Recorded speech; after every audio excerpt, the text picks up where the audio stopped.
Shalom à tous, on continue le Chok HaEmuna, on est le 24 Kislev Baruch Hashem dans le cycle annuel et on commence avec le journal de la foi. Il n'y a pas de souffrance sans faute. Sur ce fondement-là, mes amis, il n'y a pas de souffrance dans ta vie, il n'y a aucune souffrance qui n'est pas due par une faute. De cela dépend et se tient toute la foi d'un homme, tout le judaïsme d'un homme et le monde entier tient sur ce principe-là fondamental. Comme il explique le Ramban, le Nachmanide, à la fin de la paracha de Bo, il nous dit de pas ouvrir les guillemets. C'est un fondement, mes amis, qu'il faut se répéter dans sa vie des doutes, qu'il faut intérioriser. Un homme n'a pas de part dans la Torah de Moshe Rabbeinu. C'est très violent, c'est pas Rabbi Nachman, c'est le Ramban. Un homme n'a pas de part dans la Torah de Moshe Rabbeinu tant qu'il n'arrive pas à avoir une foi totale que tout ce qui lui arrive dans sa vie, ce ne sont que des miracles. C'est-à-dire quoi des miracles? Qu'il n'y a pas de nature, il n'y a pas de hasard ou de conduite du monde. De manière générale dans sa vie ou dans tous les détails de sa vie, tout est en réalité une conséquence de ses mitzvot et de ses averot. S'il fait des mitzvot, sa récompense est qu'il va avoir de la réussite dans sa vie. Et s'il fait des averot, des fautes qui nous en préservent, sans faire teshuva, il va avoir des punitions, entre guillemets, pour le remettre sur le droit chemin, des galères dans sa vie, des souffrances dans sa vie. Tout provient, nous dit le Ramban, d'un décret divin. Tant que tu n'as pas, écoutez bien ce que dit le Ramban, on va dire dans d'autres mots, c'est seulement celui qui vit cette foi-là, que tout ce qui lui arrive, c'est un décret d'Akadosh Baruch Hu en fonction de tes actions, c'est une résultante de tes actions, et que tu as foi qu'il n'y a pas de souffrance sans faute, c'est que celui-là qui a un lien avec le véritable judaïsme. Incroyable.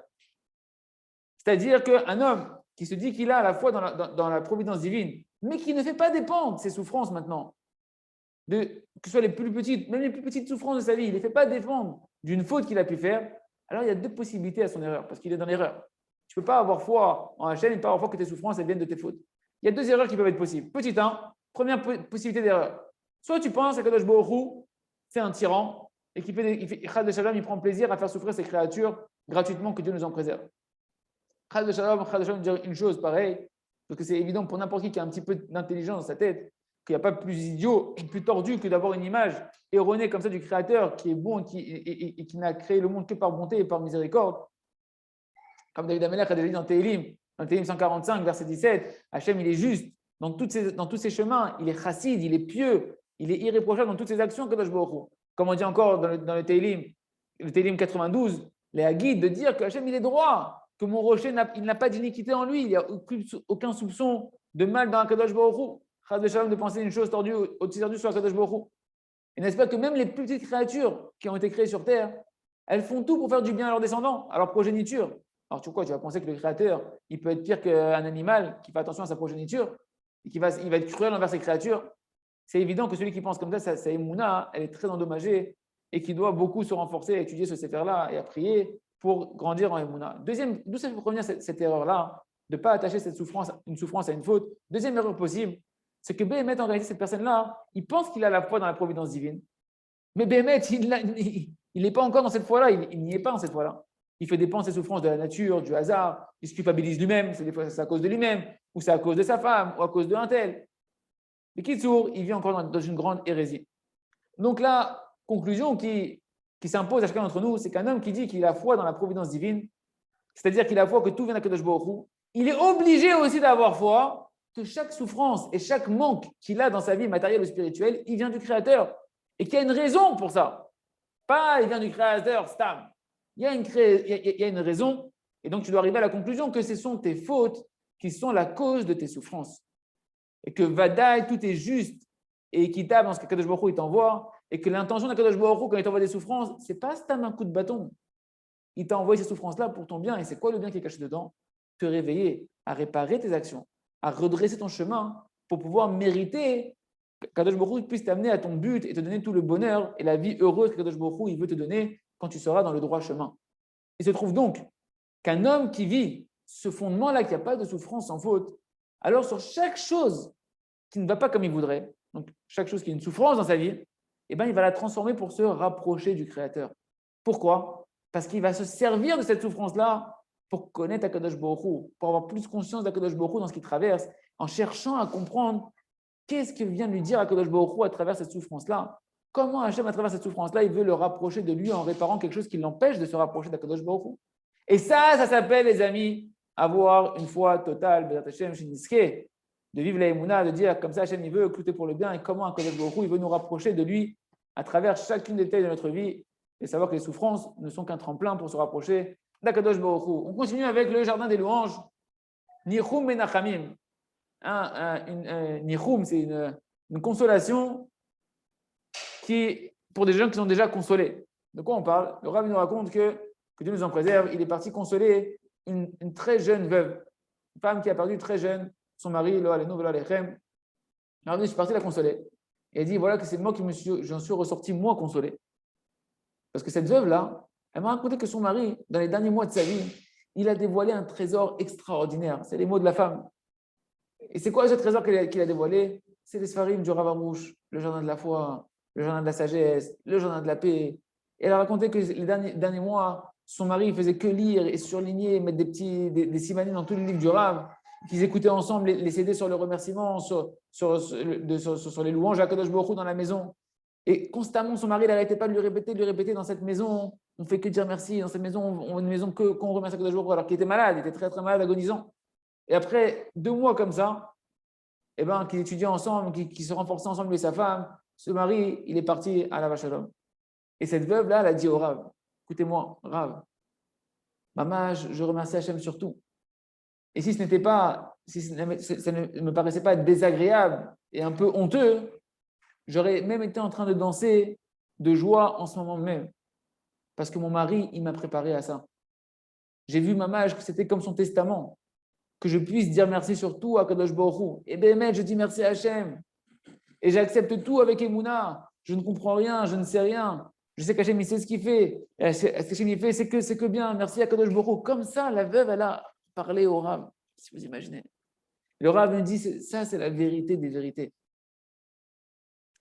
Qu'est-ce qu'on va dire? Si elle serait mise à pleurer toute la journée, de jour en jour, qu'elle se serait endeuillée, alors quoi? Elle aurait ramené son mari, elle aurait ressuscité son mari avec ses pleurs? Est-ce qu'il y a une probabilité d'une chose pareille? Peut-être que si elle prie très, très, très, très, très, très, très fort, alors son mari va revenir? Non, pas du tout. Il dit au contraire, si elle prie très, très, très fort, trop fort, que Dieu nous en préserve, elle va le rentrer plus profondément dans la tombe, que Dieu nous en préserve. Ça veut dire quoi? Parce que le mort, lui, il voit tout. Une fois qu'il part de ce monde-là, sa neshama est défait de son corps, on lui dessine les yeux, il voit tout. Et quand il voit la tristesse profonde dans laquelle est sa femme, alors il sait que si Chas Shalom, on lui pose la question dans le ciel, pourquoi ta femme elle est dans une telle hérésie, qu'elle croit vraiment qu'il y a du mal dans sa vie? C'est lui qu'on va juger dans le ciel, le mort. Le mari. Pourquoi tu n'as pas éclairé ta femme de la lumière d'Hachem? Pourquoi tu n'as pas éclairé ta femme de la lumière de la Emouna? Il y a plus forte raison pour cette femme-là, que c'est une femme qu'elle est jeune, qu'elle doit continuer sa vie, qu'elle doit faire grandir ses enfants, qu'elle doit se remarier. Et si jamais elle pleure plus qu'il n'en faut, outre mesure, automatiquement, elle va en arriver que Dieu nous en préserve, elle va tomber de la Emouna, de la foi. Et, Chadeh Shalom, ça va lui attirer que des souffrances. Par contre, évidemment que cette femme-là, elle a le droit de pleurer de languissement, que son mari lui manque, mais elle ne doit pas, une femme, n'importe qui, que Dieu nous en préserve, qui perd quelqu'un, que Dieu nous en préserve, il ne doit pas faire perdurer cette souffrance-là et cette tristesse-là au-delà de ce que la Torah a défini comme mesure. Parce que si un homme il s'attriste trop, alors qu'est-ce que ça veut dire en fait? Qu'il pense que maman, sa situation n'est pas bonne, qu'il est en train de vivre quelque chose qui est mal. Et nous, on doit savoir, Hachem, il est bon. Il n'y a pas de mal dans ce monde-là. Ce que nous, on appelle le mal, ça provient que de l'hérésie qu'il y a dans le cœur de l'homme. Qu'un homme, avec sa perception du mal, alors il pense que ce qu'il voit, c'est mal. Et ça, en fait, c'est que le fruit de son hérésie. C'est pourquoi la Torah, Akdosha, elle a autorisé un homme à s'attrister, à prendre le deuil d'un proche, que Dieu nous en préserve, dans une certaine mesure. Mais c'est interdit de cultiver cette tristesse-là plus que ce qu'il n'en est nécessaire. C'est pourquoi qu'on a écrit que concrètement, d'après la vérité des vérités, on ne devrait même pas s'attrister. Il ne devrait pas avoir de tristesse. Mais comme nous sommes des hommes de chair et de sang, on ne peut pas exiger de nous de ne pas s'attrister du tout, de ne pas du tout être dans la détresse. Parce qu'au final, on est des êtres de chair et de sang qui ont été créés avec des sentiments.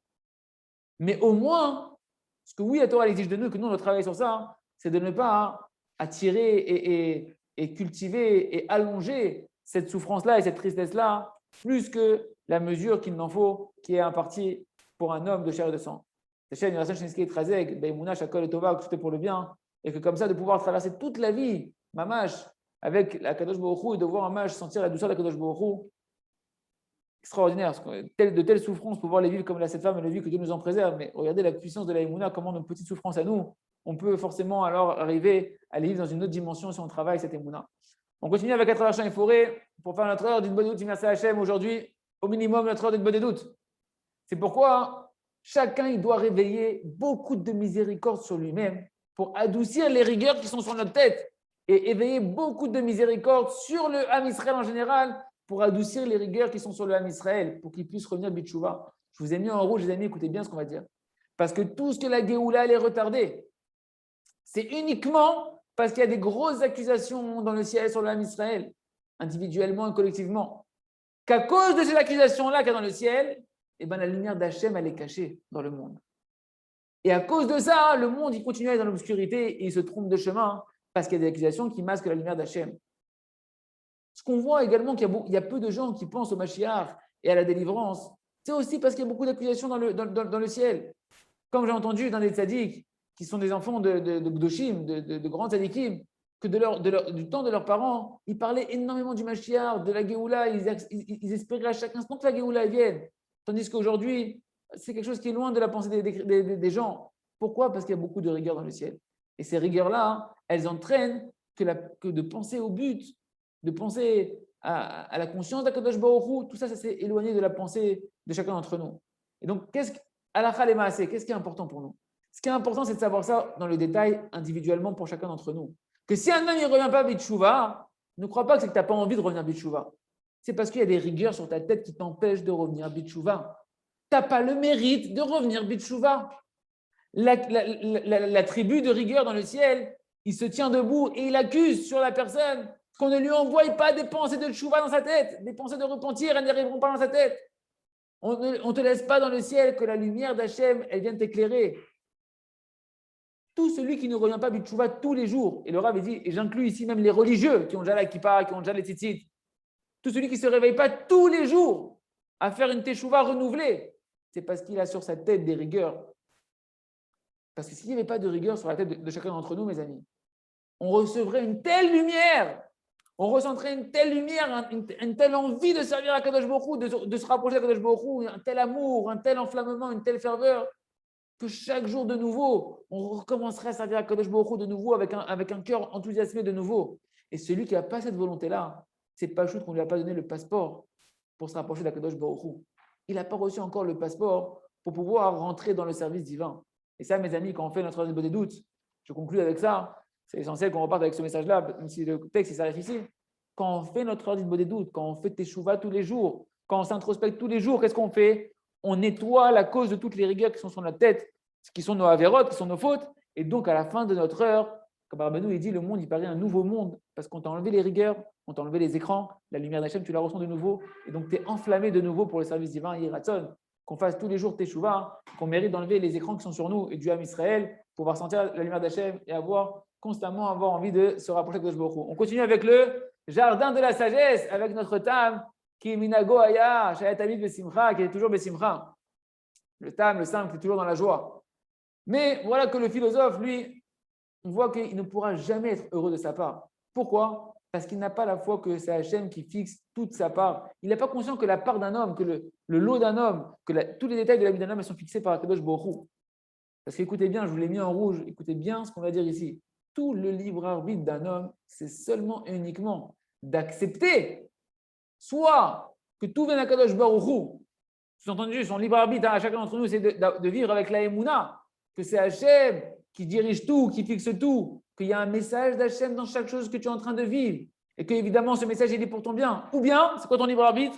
Que Dieu nous en préserve, de renier Akadosh Baruch Hu, de renier la Emouna, d'être dans l'erreur, de penser non, c'est moi qui fixe ma réalité, tout dépend de moi. Et si tu es dans cette hérésie-là, que tu as fait le mauvais choix, Dieu nous en préserve, alors tu vas te remplir d'orgueil à chaque fois que tu vas réussir quelque chose matériellement ou spirituellement. Ou bien, une autre forme d'orgueil qui provient de l'hérésie. Tu vas te briser et te culpabiliser à chaque fois que tu échoues matériellement ou spirituellement. et tu vas constamment être en train d'être dans des souffrances pour les moindres petits détails. Dès que ça ne va pas comme tu veux, tu n'es pas content, tu t'en veux à un tel, etc.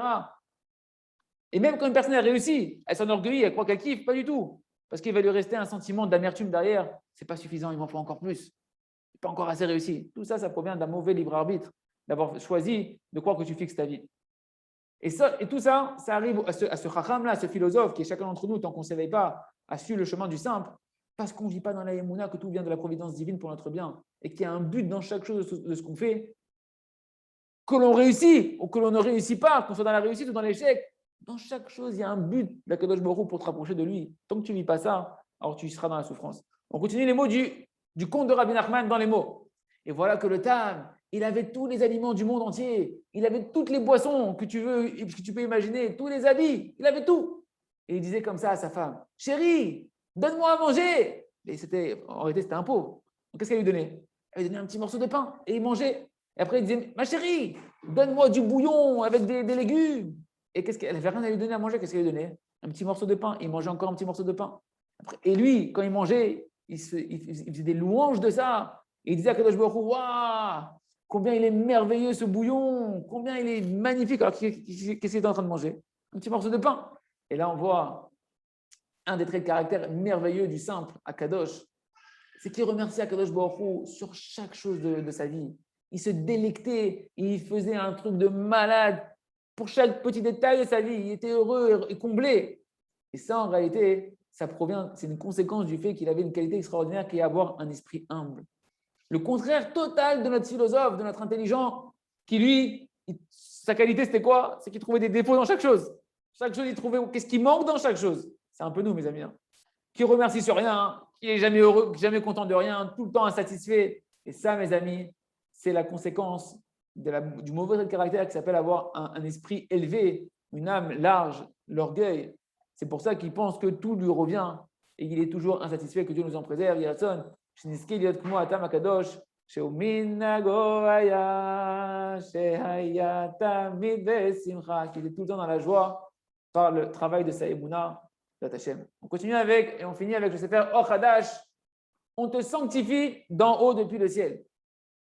Concrètement, on a vu des explications similaires à ce qu'on a expliqué dans les pages précédentes, dans les écrits des Rishonim, des commentateurs de la Gemara, notamment sur la Gemara qui est marquée dans ma Sechet Yoma, dans le traité Yoma, page 38. Là-bas, c'est marqué Rish Lakish, il a dit c'est quoi le sens du verset? Et pour les moqueurs, ou Yalitz, comment on va dire, il a l'étim ou Yalitz, et les moqueurs, Yalitz, il les conseillera, et pour ceux qui sont humbles, il leur donnera la grâce. La Gemara, elle demande c'est quoi le sens de ce verset-là? Il n'est pas compréhensible ce verset. La Gemara nous dit un fameux principe très connu, celui qui vient s'impurifier, on lui ouvre les portes. Et celui qui vient se purifier, on l'aide du ciel. Et nos sages, ils ont enseigné encore, c'est quoi le sens du verset? Ne vous impurifiez pas, car vous vous impurifierez par cela. Ils nous ont expliqué, un homme, il s'impurifie, que Dieu nous en préserve un petit peu en bas. Et qu'est-ce qui se passe? La conséquence, c'est qu'on va l'impurifier beaucoup d'en haut. Mille et matin, d'en bas, il s'impurifie. Du ciel, on va rajouter sur lui de l'impureté que Dieu nous en préserve. Dans ce monde-là, et on l'impurifie, ça l'impurifie aussi, que Dieu nous en préserve pour le monde futur. Ce qui fait qu'il va devoir aller se nettoyer dans le Guéhénom. Ils ont continué et ils nous ont dit Veid kadishtem, et vous sanctifierez et vous serez saints. Que veut dire ce verset-là? La Gemara continue de nous expliquer un homme, il se sanctifie un petit peu d'en bas, et ben on le sanctifie beaucoup d'en haut. En bas, il se sanctifie, du ciel, on va lui ajouter de la sanctification dans ce monde-là, et on le sanctifie aussi dans le monde futur. Fin de la Gemara, nous on essaie de comprendre un petit peu, nous dit le Rav, le sens de ce qui est marqué ici, Habal et Itaer, celui qui vient se purifier ou celui qui vient se sanctifier. C'est quoi cette notion de venir se purifier? On ne parle pas de quelqu'un qui est déjà pur, il vient se purifier. Ça veut dire quoi? C'est qu'un homme, en réalité, il n'a que la volonté de se purifier. Celui qui vient avec sa volonté de se purifier, eh ben déjà, il mérite que dans le ciel, on commence à l'aider de pouvoir concrétiser ses volontés, de sortir du potentiel au concret. Et là, ici, on doit aussi faire la même précision qu'on avait vue sur le Maharsha. Vous vous rappelez, sur le Maharsha, on avait posé la question pourquoi c'était marqué Molichin au pluriel? Ils le conduisent, alors que c'est Hachem qui le conduit dans le chemin dans lequel il veut aller. Pareil ici, c'est marqué Potrine, Messaïin, Metaharin, on lui ouvre les portes, il l'aide au pluriel, il le purifie au pluriel. Ben, comme le Maharsha, on va voir qu'en réalité, le Ritba, qui est un autre commentateur de la Gemara, eh ben, il donne à peu près la même signification. Il vit il y a environ 700 ans et nous dit qui c'est qui vont venir aider au pluriel? L'homme, c'est les anges. Si un homme, ça c'est les mots du Ritba, si un homme il se sanctifie en bas, on va lui envoyer des malachim gdoshim qui vont venir, plusieurs malachim qui vont venir le sanctifier d'en haut. Et de là, qu'est-ce qu'on voit? On peut apprendre cette Gemara-là. Donc, ce fameux fondement lequel on est en train de s'occuper maintenant, qu'un homme, il n'a pas la force de se sanctifier lui-même. Pourquoi? Parce que sa matérialité et ses mauvais désirs, elles sont à mâche enfoncées à l'intérieur de lui. Elles sont implantées en lui. Un homme, il est matériel, il a un corps qui est grossier avec plein de mauvais désirs qui l'empêchent d'être spirituel et d'être kadosh. Parce qu'écoutez bien ce qu'on va dire ici. La kedusha, la sainteté, c'est surnaturel. Ça demande un changement de la nature. Et il faut donc une grande aide du ciel pour se sanctifier. Et le chemin pour recevoir cette sanctification, cette aide du ciel, c'est la volonté. Il se trouve donc que le seul chemin, véritablement pour se sanctifier, c'est la volonté de se sanctifier. C'est quoi le chemin? C'est de vouloir. Désir, et on va te sanctifier. Désir, on va t'annuler ta matérialité. Désir, on va te purifier. Comme c'est marqué dans l'explication, écoutez ces paroles merveilleuses du Sfat Emet, et on va terminer dessus, dans la parashat Kedoshim, c'est marqué là-bas. Comment un homme de chair et de sang peut-il se sanctifier? Il nous dit le Sfat Emet, c'est seulement en désirant et en se languissant de vouloir sanctifier que du ciel, on va le sanctifier. Et on réexplique notre kavana. C'est quoi vouloir? C'est fixer un temps pour travailler sa volonté. De prier sur ça durant un temps considérable, un temps qui est mamage qu'on peut sentir. Tous les jours, le même temps, tu vas prier considérablement sur cette volonté de sanctifier ou de changer ta nature. Et de là, on ressort un grand renforcement pour ceux qui sont dans le mauvais désir, ce désir malade de la nourriture. Que la Torah nous dit, Kadesh tatzmecha, sanctifie-toi dans ce qui t'est permis. C'est permis de manger. Un homme, il mange quelque chose de cachère. C'est pas interdit, il mange cachère. Mais si tu ne laisses pas de faim à ton appétit, alors comment il dit le Ramban dans la parashat Kedoshim, il dit tu es en train de te dégoûtant avec la permission de la Torah. Tu te rends dégoûtant, tu te rends vilain avec la permission de la Torah. Et des paroles du Sfat Emet, on comprend comment je vais me sanctifier, comment je vais quitter cette tahava de la nourriture. Et là, ici, tu peux mettre en réalité le mauvais désir de chaque chose qui est interdite. Comment je vais le quitter? Eh bien, c'est seulement le travail de la volonté. Si c'est ainsi, un homme, et on conclut là-dessus, un homme d'après ses forces à lui-même, en tant qu'être humain, ses possibilités matérielles et spirituelles, il est très, très, très limité. Il est mamache, zéro, c'est un zéro pointé, il ne peut rien faire tout seul. Comme il dit le prophète, abandonnez, arrêtez d'espérer dans les hommes. Un homme, il n'est que la vie qu'il a par le souffle divin qui est en lui. Qu'est-ce qu'il est un homme? Il n'est rien du tout. Il est zéro sans Kadosh Baruch Hu. Mais attention, c'est vrai que tu es très limité dans ton côté matériel d'après ton corps. Mais quand tu commences à vouloir, quand tu commences à faire travailler ta neshama, à vouloir servir Hachem, alors tu mérites une aide du ciel matérielle et spirituelle et tu commences à recevoir des forces infinies qui sont surnaturelles, qui te rendent illimité. Pourquoi? Parce que Hachem, il est avec toi. Et qui va dire à Kadosh Baruch Hu ce qu'il doit faire ou comment Kadosh Baruch Hu doit se comporter? C'est pourquoi le ratson véritable, une vraie volonté de servir Hachem, ça a la force de transformer la nature, Chazak, Benitrazek, de travailler tous les jours notre volonté en prenant un temps considérable et comme ça de pouvoir véritablement changer